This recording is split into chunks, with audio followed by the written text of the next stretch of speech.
उत्तर प्रदेश के जनपद मुजफ्फरनगर में महर्षि सुखदेव स्वामी कल्याण देव डिग्री कॉलेज मोरना में जाट संवाद बैठक का आयोजन किया गया।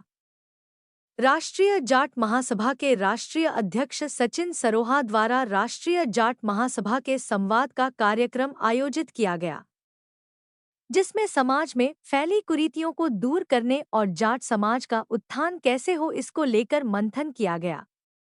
इस जाट संवाद बैठक कार्यक्रम में जाट समाज को केंद्रीय सेवाओं में आरक्षण की मांग पर विचार विमर्श, जाट समाज की राजनीतिक भागीदारी बढ़ाने पर चर्चा हुई, जाट समाज की फिजूल खर्ची में रोकथाम के लिए मंथन किया गया, जाट समाज की लगातार हो रही कम आबादी पर विचार विमर्श किया गया, जाट समाज के युवाओं को स्वरोजगार के लिए प्रेरित करने के लिए विचार किया गया। साथ ही जाट समाज के महापुरुषों को पाठ्यक्रम में शामिल कराने व जाट समाज के युवाओं को तकनीकी शिक्षा के लिए प्रेरित करना, सरदार भगत सिंह सुखदेव राजगुरु को आधिकारिक तौर पर शहीद का दर्जा दिलाने की भी मांग उठाई गई।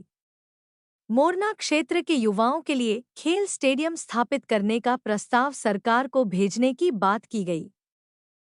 प्रमुख समाजसेवी मनीष चौधरी ने जाट समाज ने इस कार्यक्रम को लेकर युवा चिंतन करते हुए कहा कि यह सराहनीय प्रयास है। युवाओं को आज नशे और सामाजिक बुराइयों से दूर करते हुए समाज के महापुरुषों से जोड़ने का काम होना चाहिए। उन्होंने कहा कि जाट समाज को मार्शल कौम के रूप में पहचाना जाता है। समाज के युवाओं को हमें राष्ट्र और समाज से जोड़ते हुए अपनी संस्कृति में लाकर अनुशासित बनाना होगा।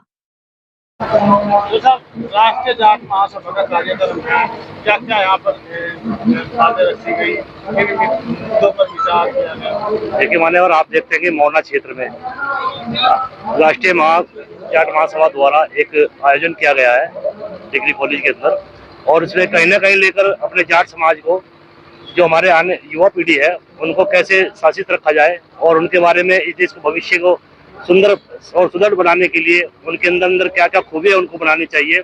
और सबसे जो मुख्य बात यह है, शराब के मुद्दे को लेकर, नशा मुक्ति को लेकर के, इसके अलावा अपने जैसे कि आप देखते हैं 93वें भोज को लेकर के बारे में अनेकों बातों में यहाँ पर बहुत सी बातें हुई है। अनेक गाँव से प्रवक्ता लोग आए हुए थे और आज राष्ट्रीय अध्यक्ष जी और हमारे जिला के जो अध्यक्ष जी है यहाँ पर, इन्होंने बड़ी खूबसूरती से जितने भी यहाँ के क्षेत्र के ग्रामीण आए हुए हैं सबको अपने अपने स्तर से इस जाट महासभा से जुड़ने के लिए प्रेरित किया और जाट को, इस समाज को एकत्रित करने के, क्योंकि जाट वो कौम है क्योंकि बिल्कुल एकदम मार्शल कौम है और मार्शल कौम में हमेशा उनके जिनमें भी होता है देश के प्रति सेवा करने के लिए और अपने क्षेत्र के आसपास के लोगों को संगठित रखने के लिए।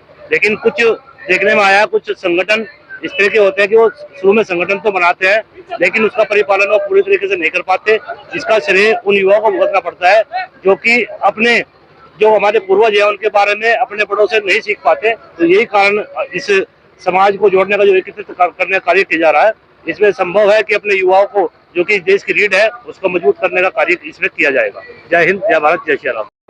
सचिन जी, एक बड़ा प्रयास किया आपने मोरना की धरती पर, क्या कार्यक्रम है? देखिए, ये राष्ट्रीय जाट महासभा भारत की संवाद बैठक थी और ये शायद मुजफ्फरनगर जिले में पहला ऐसा कार्यक्रम है जिसमें आम परिवारों को आमंत्रित किया गया और सभी लोग बहुत भारी संख्या में यहाँ जुटे और सामाजिक फैसले यहाँ लिए गए। समाज की फिजूल खर्ची उसे रोकने के लिए यहाँ फैसले हुए, समाज की घटती हुई आबादी को लेकर यहाँ फैसले हुए, किस तरीके से आबादी बढ़ाई जाए उस पर यहाँ निर्णय लिए। नशाखोरी के खिलाफ यहाँ फैसला हुआ, राजनीतिक नेतृत्व क्षेत्रीय स्तर पर बढ़ाने के लिए यहाँ जोर दिया गया। तो ये कई तमाम मुद्दे थे समाज के, उनको लेकर चर्चा। सचिन जी, सवाल तो है क्योंकि ऐसे समय में कार्यक्रम हुआ है, तो सवाल ये है कि मोरना में उपचुनाव होना है, तो उसको लेकर क्या देखिए? उपचुनाव में संगठन की मांग है, इस क्षेत्र के सब लोगों की मांग है। जाट समाज यहाँ दूसरा सबसे बड़ा समाज है वोटों के लिहाज से और यहाँ लोगों की मांग है कि यहाँ जाट समाज के प्रत्याशी को यहाँ लोग पसंद करेंगे। किसी भी पार्टी से कोई भी जाट समाज का प्रत्याशी अगर आता है तो समाज उसका साथ देगा। जी, आपका नाम? अंकित जावला। जी, यहाँ पर जाट महासभा प्रोग्राम, क्या प्रोग्राम है, क्या मुद्दे में प्रोग्राम है? ये आज राष्ट्रीय जाट महासभा भारत का प्रोग्राम है और इसमें जाट समाज में हो रही कुरीतियां, बुराई और जाट समाज को आगे कैसे बढ़ाना, इसके कई विषयों पर आज इसके बारे में चर्चा हुई। अच्छा, इस तरह के प्रोग्राम जो होते रहने चाहिए। जी, अपने समाज को आगे बढ़ाने के लिए इस तरह के प्रोग्राम होने चाहिए, हर महीने होने चाहिए। एक चीज हो रहा है जी, लगातार पहले एक जाट महासभा थी, फिर 2 होगी, 3 होगी, 4 होगी। ये तो ऐसा मामला जी, परिवार जब बड़ा हो जा तो उसमें तो नारे तो सब होते ही आए, और जाटों में तो खासकर यह बात है, जो 4 भाई एक जगह रह रहे वे भी नारे होंगे, तो यही जाट महासभा का हिसाब है। एकजुटता कैसे होती है? ये जितनी भी जाट महासभा या संगठन भी है, मैं तो सबको ही कहूंगा, ये आपस में बैठ कर विचार करो।